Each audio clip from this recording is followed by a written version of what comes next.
하하, 독해지는 황교안. 자유한국당 황교안 대표가 독해지고 있다는 평가가 나옵니다. 왜 그런 걸까요? 자, 김민지 기자, 우선 황교안 대표가 거칠어지고 있다, 독해지고 있다. 일단 왜 그런 거죠? 네, 황교안 대표가 연일 청와대와 여당을 향해서 날선 발언을 이어가고 있기 때문인데요.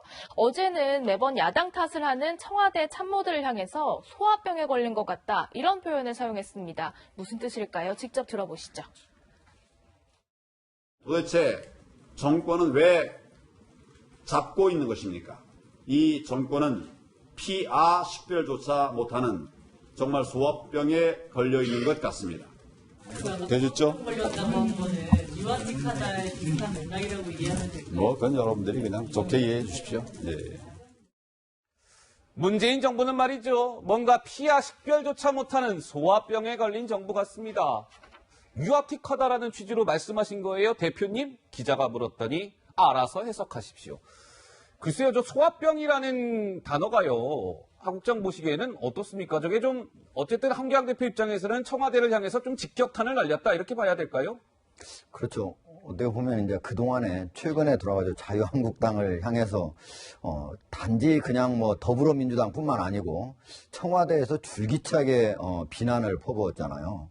특히 뭐 예를 들면은 청와대 청원 같은 경우에 자유한국당 그 해산 청원 같은 경우에 180 몇만 나오니까 그걸 가지고 내년에 국민이 주권을 갖고 있는데 내년 선거에서 그걸 심판을 해달라, 이런 식으로 얘기를 함으로써 상당히 자유한국당을 이제 자극하고 이렇게 했는데, 그런 와중에도 야당은 계속적으로 이렇게 자극을 하지만 우리가 지금 현재 비핵화 같은 경우는 완전히 교착 상태에 빠졌는데도 북한에 대해서는 한마디도 하지 않고 있기 때문에 과연 피하 구분을 이 정권이 제대로 하는 거냐, 이런 부분을 아마 지적을 한 것으로 보입니다. 근데 김근식 교수님, 어제 이 황교안 대표가 사실 문재인 정부를 향해서 소화병에 걸렸다라고 이야기한 것은 최근에 1년에 청와대 쪽에 이런 흐름이 좀 영향을 미치지 않았을까요? 사흘 연속 청와대 참모들이 나섰습니다. 그렇죠? 예. 강기정 정무수석이 아까 좀 전에 하국장이 말씀하신 정당 해산 청원과 관련해서 내년 4월 총선에서 정당 평가할 겁니다. 이 발언도 논란이 있었고요. 그 다음날 복기왕 정무비서관이 국민 소환제를 이야기하면서 일 안 하는 국회를 견제할 필요가 있다. 그리고 바로 어제 정태호 일자리 수석이 야당이 말이죠, 문재인 정부 경제 폭망이라고 하면서 정작 이 추가 경정 예산, 이 추경은 안 해줘서 답답합니다.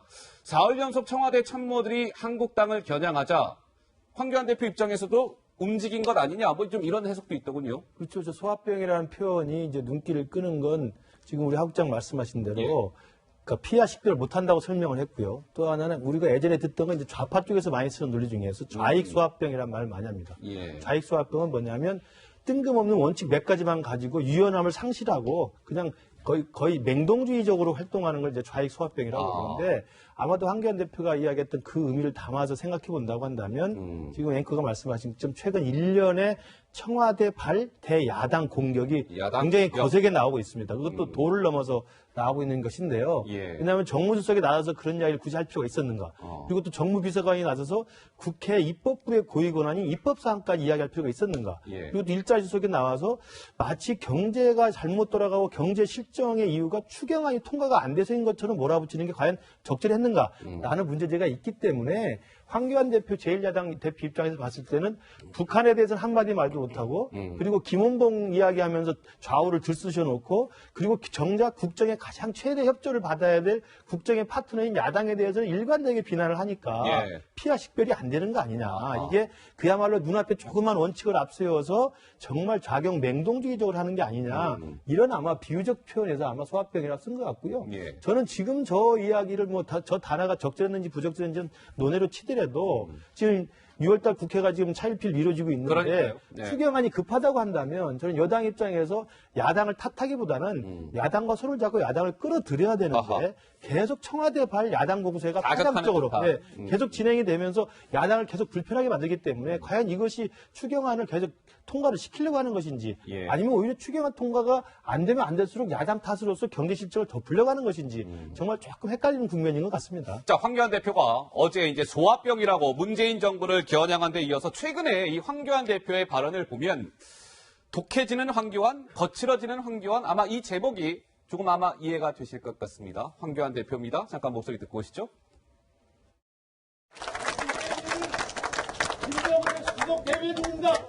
진짜 독재자의 후예에게는 말 한마디도 못하니까 여기서 지금 대변인이라고 하고 있지 않습니까? 아무거나 막말이라고 말하는 그 말이 바로 막말입니다. 그 말은 막말이 아니라고 보시는. 여러분들이 읽어보십시오. 보시면 금방 다 판단할 수 있을 거 아닙니까? 자, 황교안 대표의 최근 발언입니다. 문재인 대통령 독재자 후예의 대변인입니다. 이렇게 얘기했었죠. 여당 말이에요. 자유한국당 의원들이 무슨 말만 하면 막말이라고 하는데 그 아무거나 막말이라고 하는 그 자체가 막말입니다. 문재인 정권 조금 전에 말씀 나눈 것처럼 소화병에 걸린 것 같습니다. 근데 하국장 어떻습니까? 이 황 대표가 저 말이 조금 거칠어지고 세진 데는 나름의 당연히 황교안 대표 입장에서도 뭔가 전략을 짜고 하는 걸 텐데요. 어떤 걸까요? 지금 특히 이제 11일에 말한 막말이라고 하는 것 자체가 막말이다. 네. 이렇게 하니까 이렇게 들을 때 도대체 뭘 가지고 이렇게 했을까 이런 게 궁금하잖아요. 근데 이제 저게 민경욱 대변인이 9일날 찬nhập질.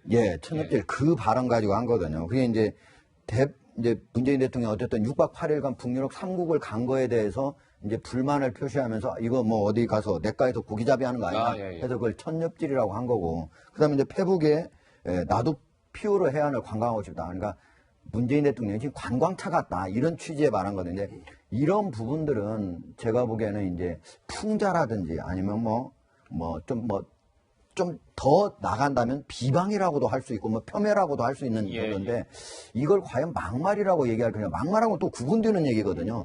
그런 측면에서 이건 막말과 구분된다 이렇게 얘기를 한 거고 어쨌든 계속적으로 그 이전에 자유한국당의 다른 분들이 5.18과 관련해서 막말을 했던가 이런 분들은 분명히 막말이기 때문에 그 부분과하고는 또 우리가 구분해서 생각을 해야 한다고 생각을 합니다. 김 교수님처럼 황교안 대표의 강공 모드는 일종의 뭔가 지금 청와대 참모들도 제1야당을 공격해오고 하니까 여기서 아니 제1야당 대표가 밀려서는 안 되겠다. 뭐 나도 좀 세게 나가야 되겠다. 뭔가 이런 강대감으로 뭔가 좀 이렇게 부딪히는 듯한 그런 모양새인 것 같은데 좀 어떻습니까? 그러니까 국회 개원 협상을 앞두고 지금 기싸움이 진행 중인데 예.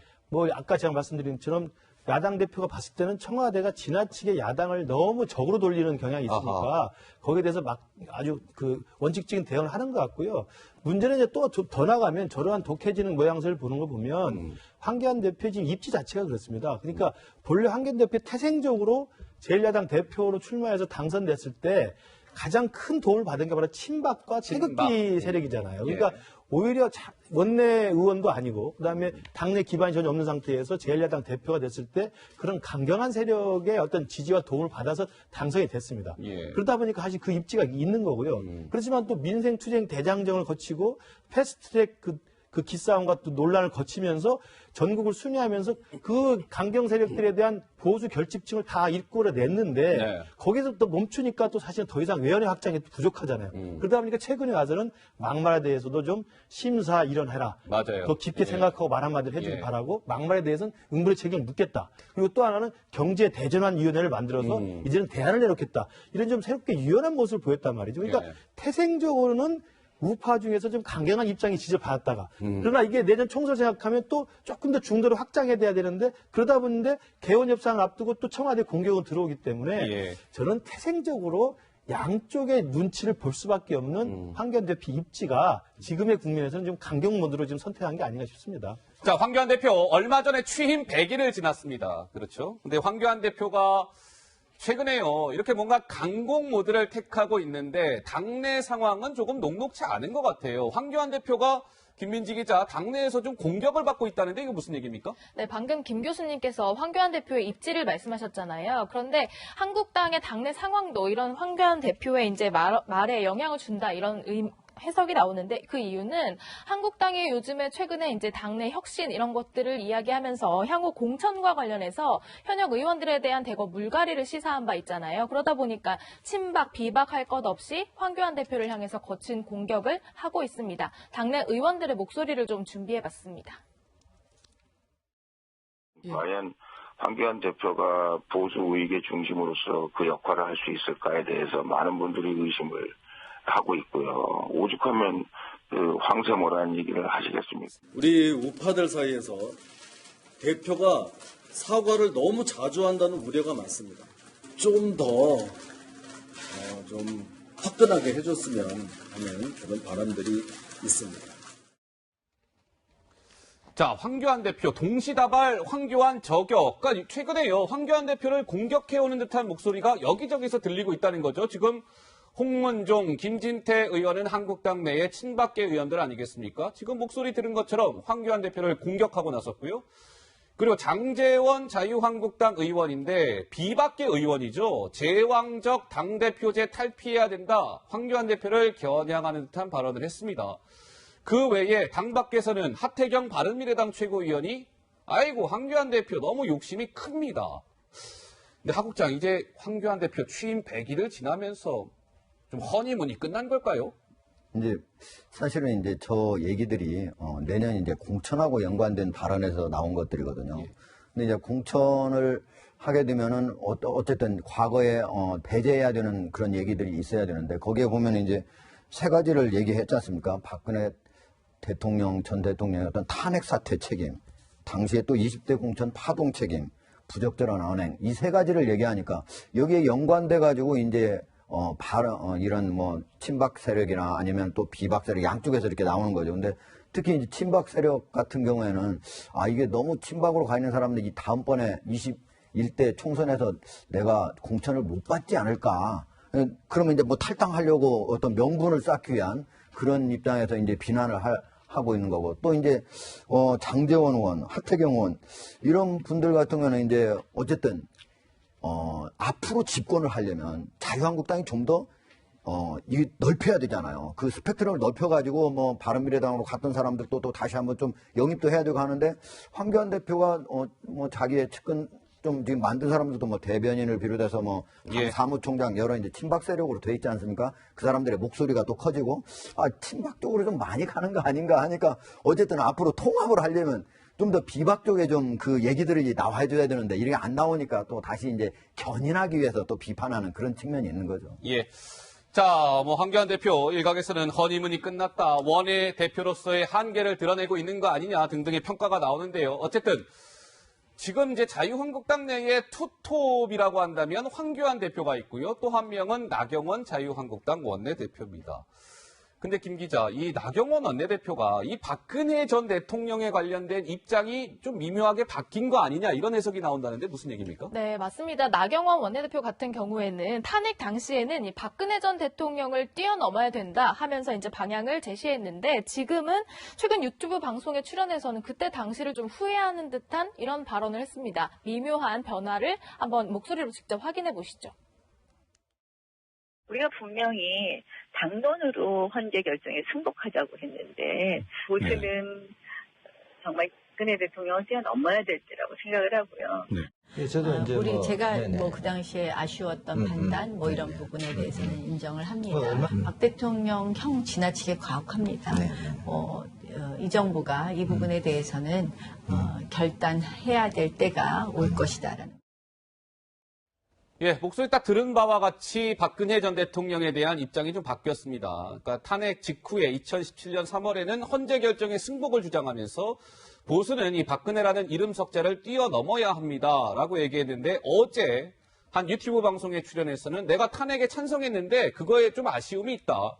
박근혜 전 대통령의 형이 지나치게 가혹하다. 김 교수님 이건 어떻게 봐야 될까요? 저것도 똑같습니다. 네. 그러니까 지금 이제 총선이 얼마 안 남았고 그럼 물밑에서 공천 경쟁이 심해요. 그런다면 제1야당에서는 공천을 둘러싸고 각자 계산이 이제 돌아가는 거죠. 아까 황교안 대표도 지금 딜레마 상황에 있는 건 아까 제가 태생지 관계 이야기했습니다만 태생지 관계 플러스 공천을 둘러싸고 친박은 친박대로 더 원심력을 작동해서 황교안을 끌어들이려고 하고 또 비박은 비박대로 특히 이제 친박과 비박의 가장 큰 차이점 뭐냐면 수도권 출신 수도권에 출마하는 의원들하고 대구 경북 지역에서 출마하는 의원들하고 이해관계가 다르죠. 그러니까 장제원 이런 분들은 수도권에서 출마하거나 아니면 PK에서 출마할 사람들은 더욱더 황교안 체제가 우경화되는 게 보다는 중도화되는 게 필요하거든요. 그렇기 때문에 이해관계가 다르고 나경원 의원도 마찬가지 생각합니다. 결국 저 당의 가장 큰 해결될 문제점 중 하나가 탄핵 문제잖아요.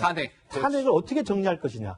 여전히 역사적으로 이게 정리하고 결별해야 된다고 생각하는 사람도 있고 여전히 탄핵 찬성은 잘못됐다라고 그 책임을 묻는 사람도 있거든요. 그러니까 탄핵에 대한 공과를 어떻게 해결할 것인가의 문제도 저당에 남아있는 과제이기 때문에 네. 총선에 다가가고 공천 경기에 다가갈수록 저 문제에서 어떻게 매듭을 짓는가가 결국 내년 총선 전략의 중요한 관전 포인트가 될 겁니다. 그렇군요. 예, 하국장 말씀하시죠. 저도 이제 저 부분이 어쨌든 언론 보도는 나경원 대표, 원내대표의 생각이 바뀐 것처럼 박근혜 대통령의 그 탄핵 사태에서 그렇게 보도가 됐기 때문에 제가 오늘 직접 물어봤습니다. 어떤 의미냐. 과연 아쉬웠다. 그때 당시의 판단이 아쉬웠다. 이렇게 보도가 됐는데 그 부분이 탄핵을 내가 찬성한 것이 지금 후회되고 잘못됐다는 얘기냐. 그걸 물어본 거거든요. 네. 근데 그렇지 않다라는 거예요. 그렇지 않다. 거기서 자기가 얘기했던 거는 당시에 탄핵을 찬성한 거는 이렇게 보수 혁신을 통해서 다시 재집권을 할 줄 알았는데 그것이 오히려 야당의 집권을 도움을 줬고 양탄자를 깔아준 그런 부분들이 내가 판단이 좀 그 부분이 잘못됐구나 이런 얘기지 여전히 당시에 90% 이상의 국민이 탄핵을 그때 당시에 찬성을 했는데 그거 자체가 찬성한 것 자체가 내가 후회하거나 잘못됐다 이런 얘기는 아니라고 얘기를 했습니다. 예, 그렇군요. 알겠습니다. 자유한국당 얘기 좀 짚어드렸습니다.